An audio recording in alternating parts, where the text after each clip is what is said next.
Greetings and salutations, everyone. Welcome back to the Inn of Planar Crossroads, and as always, welcome back to our house specials portion right now. It is our we're going around our different creation of Atar, and we're coming to the end of Season 2. This is actually going to be a reflection on the second to last, so good stuff. I'm looking forward to it. Before we get into the reflections for last time, let's go ahead and do some quick announcements. Always less than 5 minutes, and you can time me. Here we go. The Inn of Planar Crossroads. As of recording this, we're going to be going up very soon to do the second collaboration of the year, the final collaboration of the year, probably in person, with Avenue Studios to finish up recording a filming up there. So that will be interesting and fun to finish that story piece up. I didn't want to do it online if I didn't have to. I wanted to try and go up and do it in person, because an in-person game does feel and play different than a online game. It just does. Even when we were talking about online tabletop gaming in one of our chats, we still were like, yeah, in-person is still different, and I like it better, but not everybody does. But that's beside the point. We're going up for a collaboration. Y'all should be seeing the first collaboration come out fairly soon, I think, based on what Dan was telling me. So you can go over there and check it out, probably next week or the week after, or something like that. As far as other announcements that we're going to be doing, I don't see us needing to announce anything just yet, but we are going to have some announcements coming towards the end of the year with what we're going to be doing for our next 2023, our next focus, our next milestone. So look forward to that at the end of the year. Also, I'm going to be doing something. I'm going to be releasing extra content the last week of the year, leading into our announcement. So that should be fun too. That's the plan, and that's what I've got for right now. So let's go ahead and get into this. So reflections for episode 6, The Heart of the Fortress. Before we get into that, I do want to mention something I think I forgot to mention last time. The older group was being silly and messing around and had Hildegard, just because they didn't know what to do with Hildegard, to try and help her and try and have her get through the door. So they just said, she goes up and knocks. And we all played into it. It was like, oh yeah, she just goes up and knocks, and then the goblin enters the door, and they open it up, and they start wrecking the goblins. So that was something funny that happened from episode 5. But now we're in episode 6. So episode 6, they are actually in the heart room. And as I read last time, I read the flavor text last time, so if you want to see that, go back to the last one. But episode 6, I played it up a few different ways. So I had the group roll initiative, and I just had the older group, which comes in first, roll initiative. We just kept their initiatives because I didn't want to bog down the other group with trying to do that. The younger group, they were especially silly this last time. No, either this last time or the time before. When was it? They were especially silly last time, this episode 6. They were especially silly in episode 6, so it's good that I didn't bog them down too much with what they needed to do. But I had the older group roll for initiative, and they were rolling really hot for initiative. My nephew Owen is in that class, and right now he's got a lot of luck with his dice rolls. Reminds me of Austin, if you're watching, Dan. He gets like 40 something with explosion because he explodes so much or something like that. I don't know. It was something else. He'll explode on a D20 and get like another 15 to go with it and stuff like that. Silly. It's silly. But I think it's fun anyway. That kids like getting explosions. And he got explosions almost each time he rolled, he got an explosion. So it makes it really fun for them. And because there's only 4 of them, he was running Wilhelm basically the whole time. Everybody would still contribute to what Wilhelm was going to be doing, but the idea with this, since there was only 4 of them, was to let them have the characters that let them play out those characters they were running. So the first older group, they did their thing, and they got into, they were able to discern. I had them kind of roll a d12 is what I did, and because I knew I wasn't going to get past 12 turns. Not 12 rounds, mind you, 12 turns, because that's 12 minutes if everyone was 1 minute, and they're never 1 minute. The turns are never 1 minute. But they are going to be, they would come up through those d12s, how often something would happen within the layer. Because Grum isn't active at the moment. He's controlling the fortress. But as they cut them, he wakes up more, or the fortress surges with energy and it can't get through that cable, so it would flail or something like that. And that was when something like that would happen. And both groups did this. So the older group just rolled for initiative for the whole thing, but they all rolled different on the d12. And then as they did, I had them roll. The older group actually helped me refine what I was going to do with the younger. Happens a lot. The older group, I had roll to figure out. I asked them how they were going to figure out which ones were correct. They didn't. I don't think they understood exactly what I was asking them to do necessarily, or maybe they did and were just in a mood, like just in a crazy let's play mood, which happens with your players. But they had a bit more trouble just hunkering down and making the rolls to start off. They were talking and stuff, so that happens. The main thing that they had going on was they figured that out, and then they were rolling pretty good because Wilhelm which was being ran by Owen, was exceeding things so much, getting over and above. He was slicing through vines over and over again. So because this is a very tight game, they cannot do a whole bunch to finish a session. They're playing part of a session, really. He was able to cut a lot more vines than the younger group they were, but that also meant that that Grum would wake up sooner. So the older group did have Grum wake up sooner, and they were able to slice through vines and stuff like that, but they also took a lot of damage. See, they weren't, the older group, neither one of the groups seems to use Hildegard to her full potential. They are not using her to bolster as much, not using her for other things she can do, and she is able to do a lot of things if they would let her do them, that make the others better. So I'm hoping that this next time they will do that, because they're coming into it with battle damage. I'll get to that in a minute. So the younger group, I had them just roll a challenge event straight out. I just told them, hey, what is each of them going to do to figure out which vines need cut first? Which of the connections need cut first? Which is what the kind of puzzly bit was. I'm seeing with this that the most I'm going to be able to do, well, let me save that for at the end.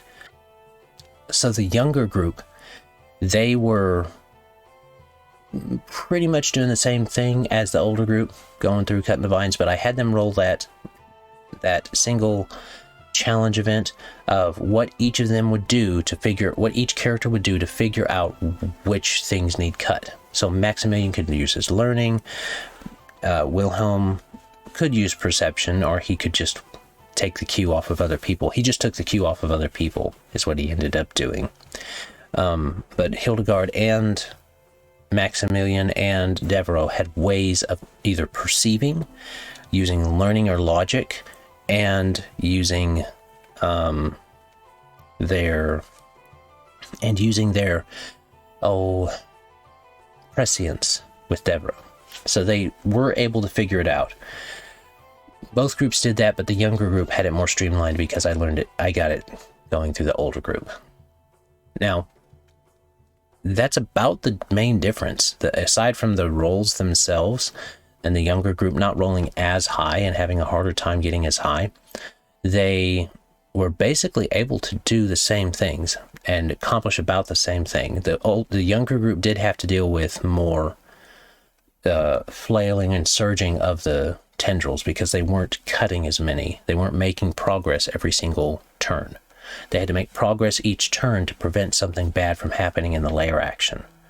So, if they didn't, then something would happen in the layer action that was detrimental. Otherwise, something would just happen that was thematic, but not a hindrance to them. So, that's mainly what I've got for reflections. I'm pretty sure I'll have to run this sometime where everybody can see it and see how it plays out. But otherwise, this should be fun for y'all to hear about. Because this next one, which we're going to get into, let's go ahead and do that. The flavor text for next time has us going right into the action. It doesn't have as much, obviously, it doesn't have as much text with it because we are jumping right in. We're not really doing anything different. There's no progress to a different point that I have to describe or anything like that. This is just jumping right in. So, let's do episode 7, Down with the Dauntless. Hildegard was taken aback at the sight in the strange heart chamber. She couldn't fully comprehend all the remarks that Maximilian was making about this disturbing contraption Grum had suspended himself in, but she understood that specific vines had to be severed before the others. Finding the vines wasn't too difficult. Cutting the vines, however, proved quite precarious. With might and magic, Hildegard and her friends rent the thick vines from the walls. With each tear, the thick green cable flailed, presenting a danger to them. Thankfully, by following the sequence they had discerned, they were able to mitigate the majority of the threat of those whipping tendrils presented. Each time the group detached one of the thick plant supports connecting the dragon to his stronghold, the protective field around Grum seemed to weaken. As the field gradually faded, Hildegard could feel the movements of the fortress start to stutter and jerk. She smiled to her friends. They were almost there. Then the dragon stirred. Ooh. So I had to kind of like I've been doing before, recap the stuff they've been doing up until this point. And in that, I don't like that these are so short because I like the kids to read them, but I understand that they're not gonna.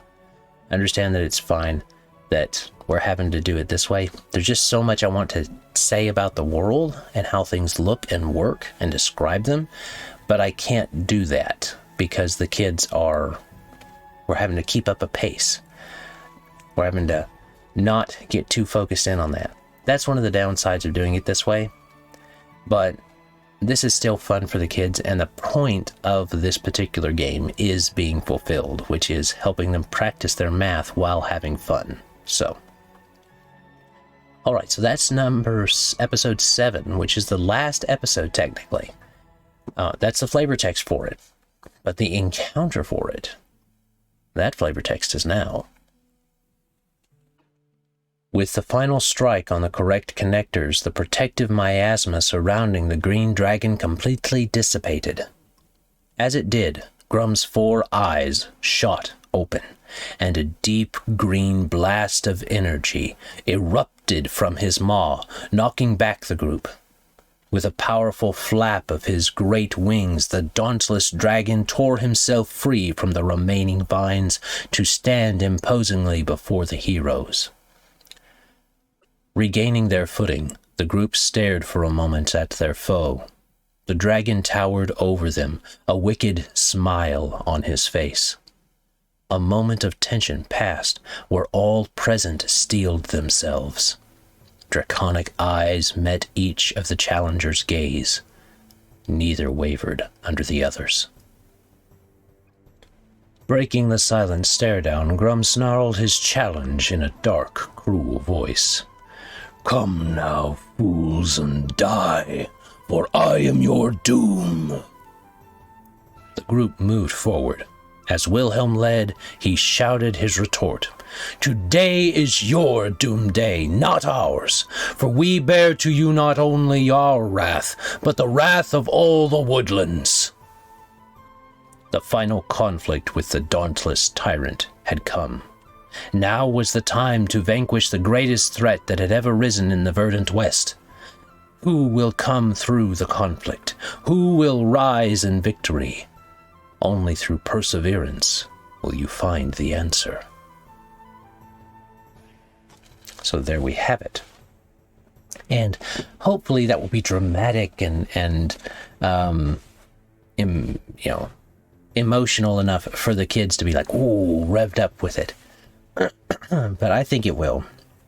I think they'll enjoy that, and we'll have enough of a surge of interest to pay a bit more closer attention, because Grum is going to be tough. He's not going to be a simple fight. He's going to have multiple initiatives, I believe, and things like that because of being in his lair. We're still going to do that lair thing. I may have them roll a d12 again to let that serve as, okay, this many rounds he's going to do, this many turns he's going to do something. So like the first turn he does something, or the fourth turn up to the 12th turn. Because again, even if that's only 2 minutes per turn, that's 26 minutes, and it usually takes a little over that to get this read. So he'll probably have a regular initiative, and then the layer actions will happen on on those turns.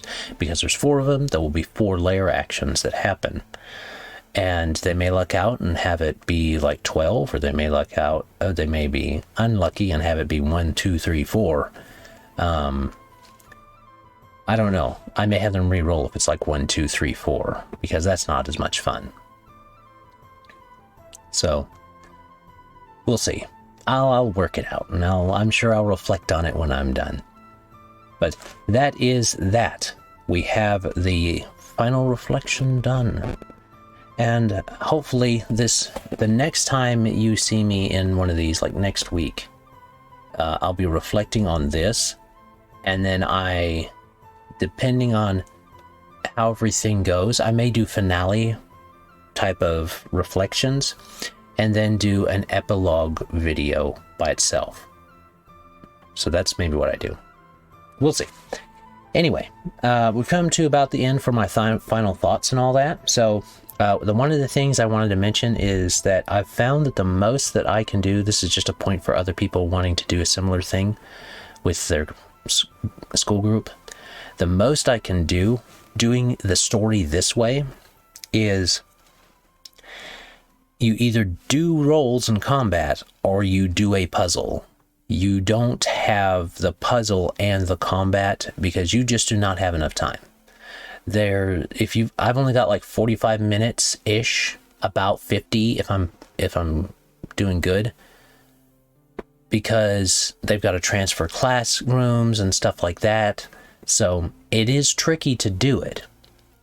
I think that it is possible if everybody sat down and we weren't reading as well as doing other things, and the kids having back and forth banter and discussing what they want to do next with the characters and stuff. I think it would have been easier to do it that way, to have multiple things in a session that way. But each of these episodes basically is taking up a story beat. This isn't a bad way to do things for content either. Like if you're looking for tips as far as what you can do for creating your own content or doing things like that, focusing on story beats rather than have they beat the enemy yet is advisable, in my opinion, if you're wanting to have a kind of this happens, this happens, this happens, and it's concise and it's about the same length and everything. If you're on a time limit type of situation. So that's what I've got.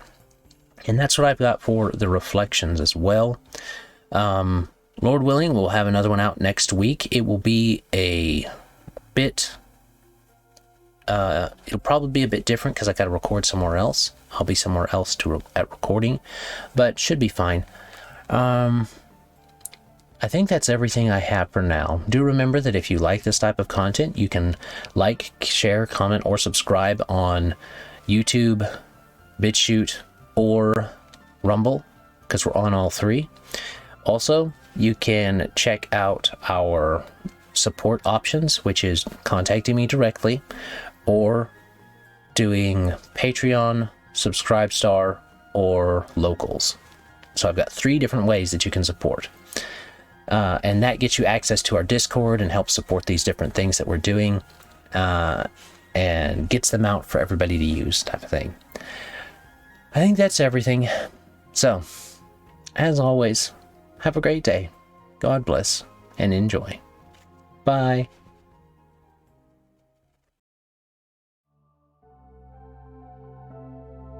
This content was made possible by travelers and viewers like you.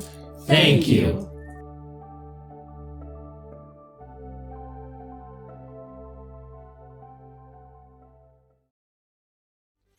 As far as the around the hurt,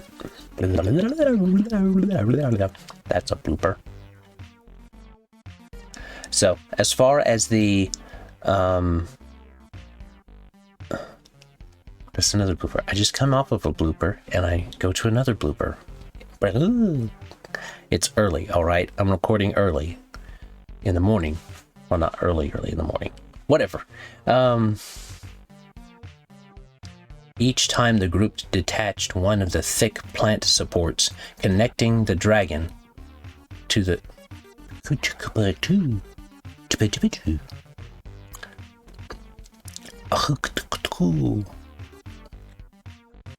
breaking the silent stare down grunt. What was up with my voice? Come now, fools. Fools. Come now, fools. That'll be a bit better. Come now, fools. Come now, fools. Okay. The group moved forward, Wilhelm leading, shouting his retort. Today is not Man, I'm gonna have to do that dramatic reading and it's gonna be... Ugh, okay.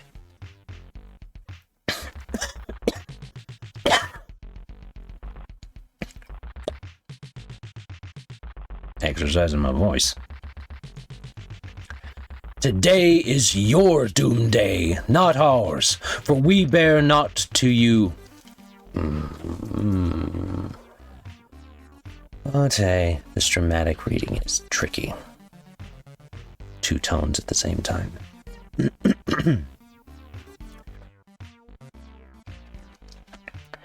Okay, that dramatic reading thing section kind of got me. Had to re-record like several times. All right, that's done.